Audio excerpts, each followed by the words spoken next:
بسم اللہ الرحمن الرحیم۔ میرا نام عبدالعظیم باری ہے۔ میرا رہائشی تعلق توسہ شریف سے ہے۔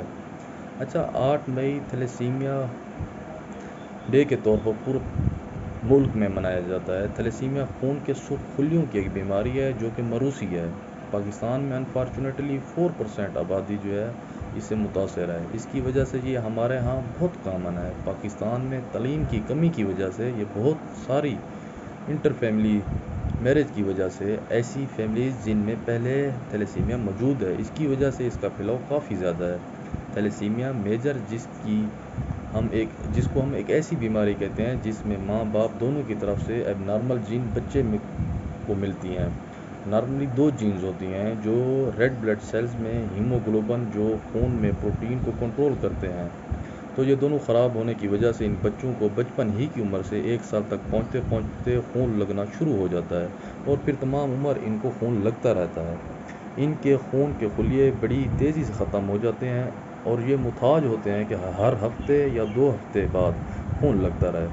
تھیلیسیمیا مائنر میں چونکہ ایک جین متحرک ہوتا ہے، یہ جین اتنی ہیموگلوبن بنا لیتا ہے کہ ان بچوں کا گزارا چلتا رہتا ہے، تو ان کو باہر سے خون کی ضرورت نہیں پڑتی ہے۔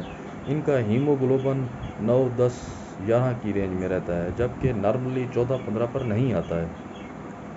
اسی کی اگر جینیٹک ایجوکیشن کی بات کی جائے تو اس میں اگر ایک کو تھیلیسیمیا مائنر ہے، اگر اس کی شادی نارمل بندے سے ہوتی ہے تو بچوں میں تھیلیسیمیا میجر ہونے کے چانسز آلموسٹ 0 ہوتے ہیں۔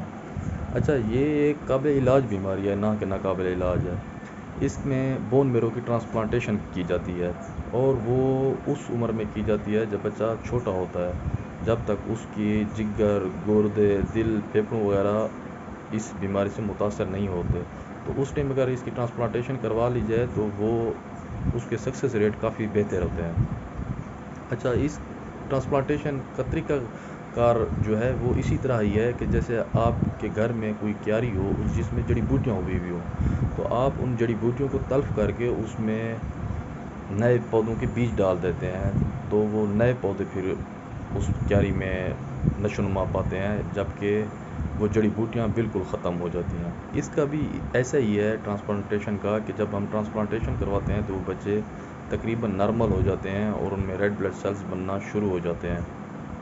اچھا، مگر یہ علاج جو ہے یہ بڑا مہنگا علاج ہے، تو آگہی بھی نہ ہونے کی وجہ سے بہت سے لوگ یہ علاج نہیں کروا سکتے وقت پر، لہٰذا پاکستان میں اس چیز کی اشد ضرورت ہے کہ اس کے حوالے سے آگہی مہم چلائی جائے۔